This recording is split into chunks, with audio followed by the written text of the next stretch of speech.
नमस्कार दोस्तों, स्वागत है आपका A to Z स्टोरीज अद्भुत ऑफिशियल पर। साधु संत फकीर गुरु रहबरों की सदा ही जय जयकार। भैरव विज्ञान तंत्र विधि 112। आधारहीन शाश्वत निश्चल आकाश में प्रविष्ट हो। इस विधि में आकाश के स्पेस के 3 गुण दिए गए। आधारहीन यानी कि आकाश में कोई आधार नहीं हो सकता। शाश्वत मीन कि वे कभी समाप्त नहीं हो सकता। निश्चल कि वे सदा ध्वनि रहित, वे मौन रहता है। तो शिव कह रहे हैं, इस आकाश में प्रवेश करो, वे तुम्हारे भीतर ही है। लेकिन मन जो है वे सदा आधार खोजता है। तो ऐसे लोग कई बार आते हैं तो उन्हें कहा जाता है कि आंखें बंद करके मौन बैठो और कुछ भी मत करो। तो वे कहते हैं कि हमें कोई अवलंबन दो, सहारा दो। तो सहारे के लिए मंत्र दो, क्योंकि हम खाली बैठ नहीं सकते। खाली बैठना कठिन है।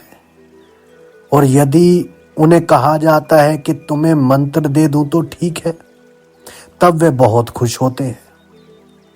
वे उसे दोहराते रहते हैं, तब सरल हो जाता है। तो आधार के रहते तुम कभी रिक्त नहीं हो सकते। यही कारण है कि वे सरल है। कुछ ना कुछ होना चाहिए तुम्हारे पास, करने के लिए कुछ ना कुछ होना चाहिए। करते रहने से कर्ता बना रहता है। करते रहने से तुम भरे रहते हो। चाहे तुम ओंकार से भरे रहो, ओम से भरे हो, राम से भरे हो, जीसस से, आव मारिया से, अल्लाह से, किसी भी चीज से भरे हो, लेकिन तुम भरे हो, तब तुम ठीक रहते हो।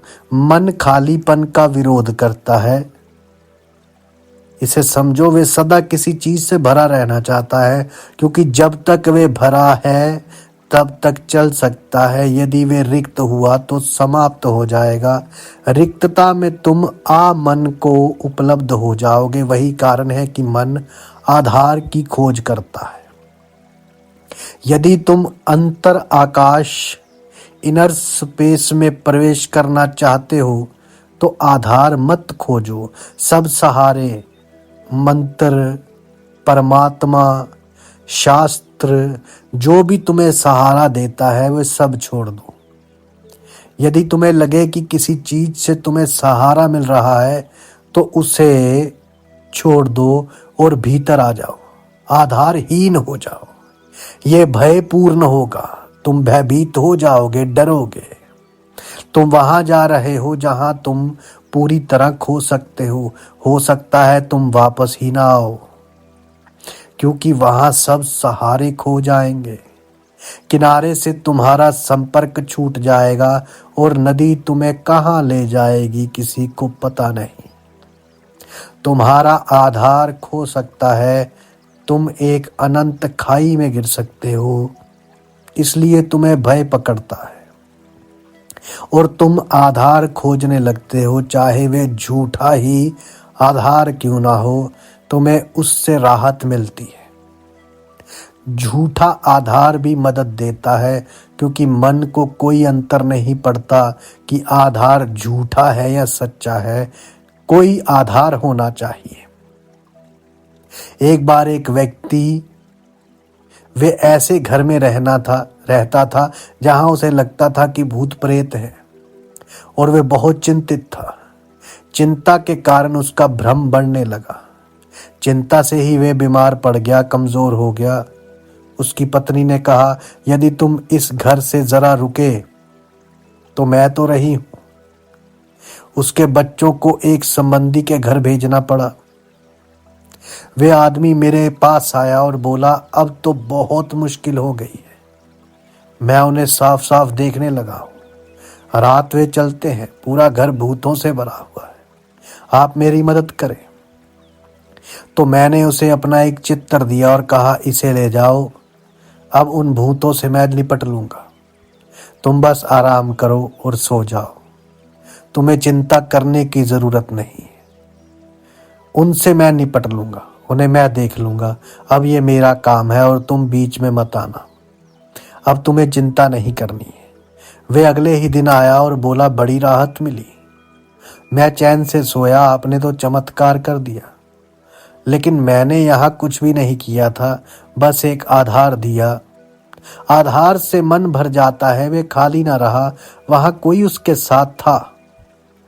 सामान्य जीवन में तुम कई झूठे सहारों को पकड़े रहते हो, पर वे मदद करते हैं तुम्हारी।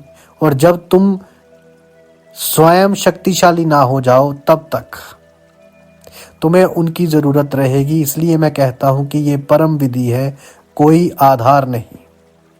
बुद्ध मृत्यु शैया पर थे और आनंद ने उनसे पूछा, आप हमें छोड़कर जा रहे हो, अब हम क्या करेंगे? हम कैसे उपलब्ध होंगे?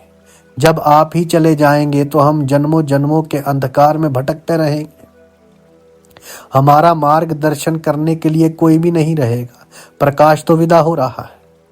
तो बुद्ध ने कहा, तुम्हारे लिए यह अच्छा रहेगा जब मैं नहीं रहूंगा, तो तुम अपना प्रकाश स्वयं बनोगे। अकेले चलो, कोई सहारा मत खोजो, क्योंकि सहारा ही अंतिम बाधा है। और ऐसा ही हुआ। आनंद संबुद्ध नहीं हुआ था। 40 वर्ष से वे बुद्ध के साथ था। वे निकटतम शिष्य था। बुद्ध की छाया की भांति था। उनके साथ चलता था, उनके साथ रहता था। और उनका तो बुद्ध के साथ सबसे लंबा संबंध था। 40 वर्ष तक बुद्ध की करुणा उस पर बरसती रही थी, लेकिन कुछ भी नहीं हुआ। आनंद सदा की भांति अज्ञानी ही रहा। और जिस दिन बुद्ध ने शरीर छोड़ा, उसके दूसरे ही दिन आनंद को संबुद्ध हो गया। दूसरे ही दिन। वे आधार ही दरअसल बाधा था। जब बुद्ध ना रहे तो आनंद कोई आधार ना खोज सका। और ये कठिन है। यदि तुम किसी बुद्ध के साथ रहो, वो बुद्ध चला जाए, तो कोई भी तुम्हें सहारा नहीं दे सकता। अब कोई भी ऐसा ना रहेगा जिसे तुम पकड़ सकोगे। जिसने किसी बुद्ध को पकड़ लिया, वे संसार में किसी और को पकड़ पाएगा नहीं। ये पूरा संसार खाली होगा। एक बार तुमने किसी बुद्ध के प्रेम और करुणा को जान लिया हो, तो कोई प्रेम, कोई करुणा उसकी तुलना नहीं कर सकती। एक बार उसने उसका स्वाद ले लिया हो, तो और कुछ भी स्वाद लेने जैसा ना रहा। तो 40 वर्ष में पहली बार आनंद अकेला हुआ। किसी भी सहारे के उसे खोजने का कोई उपाय नहीं था। उसने परम सहारे को जाना था। अब छोटे छोटे सहारे किसी काम के नहीं। दूसरे ही दिन वे संबुद्ध हो गया। वे निश्चित ही आधारहीन, शाश्वत, निश्चल अंतर आकाश में प्रवेश कर गया होगा। तो स्मरण रखो, कोई सहारा खोजने का प्रयास मत करो। आधारहीन हो जाओ। यदि इस विधि को कहने का प्रयास कर रहे हो तो आधारहीन हो जाओ। यही कृष्ण मूर्ति सिखा रहे हैं। आधारहीन हो जाओ। किसी गुरु को मत पकड़ो, किसी शास्त्र को मत पकड़ो, किसी भी चीज को मत पकड़ो। सब गुरु यही करते हैं। हर गुरु का सहारा प्रयास ही ये होता है कि पहले वे तुम्हें अपनी ओर आकर्षित करें, ताकि तुम उससे जुड़ने लगो। और जब तुम उससे जुड़ने लगते हो, जब तुम उसके निकट और घनिष्ठ होने लगते हो, तब वे जानता है कि पकड़ छुड़ानी होगी। और अब तुम किसी और को नहीं पकड़ सकते। ये बात ही खत्म हो गई। तुम किसी और के पास नहीं जा सकते। ये बात असंभव हो गई। तब वे पकड़ को काट डालता है और अचानक तुम आधारहीन हो जाते हो। शुरू शुरू में तो बड़ा दुख होगा। तुम रोओगे और चिल्लाओगे और चीखोगे। और तुम्हें लगेगा कि सब कुछ खो गया। तुम दुख की गहनतम गहराइयों में गिर जाओगे, लेकिन वहां से व्यक्ति उठता है अकेला और आधारहीन। आधारहीन, शाश्वत, निश्चल आकाश में प्रविष्ट हो। उस आकाश को ना कोई आदि है ना कोई अंत, और वे आकाश पूर्णत शांत है। वहां कुछ भी नहीं है, कोई आवाज भी नहीं, कोई आवाज भी नहीं, कोई बुलबुला तक नहीं, सब कुछ निश्चल है। वे बिंदु तुम्हारे ही भीतर है। किसी भी क्षण तुम उसमें प्रवेश कर सकते हो। यदि तुम में आधारहीन होने का साहस है तो इसी क्षण तुम उसमें प्रवेश कर सकते हो। द्वार खुला है, निमंत्रण तो सबके लिए है, लेकिन साहस चाहिए अकेले होने का, रिक्त होने का, मिट जाने का और मरने का। और यदि तुम अपने भीतर आकाश में मिट जाओ तो तुम ऐसे जीवन को पालोगे जो कभी नहीं मरता। तुम अमृत को उपलब्ध हो जाओगे। साधु संत फकीर गुरु रहबरों की सदा ही जय जयकार। जल्दी मिलते हैं एक नई वीडियो के साथ। तब तक के लिए आप सबका धन्यवाद। आप सबके भीतर बसे उस परमात्मा को मेरा प्रणाम।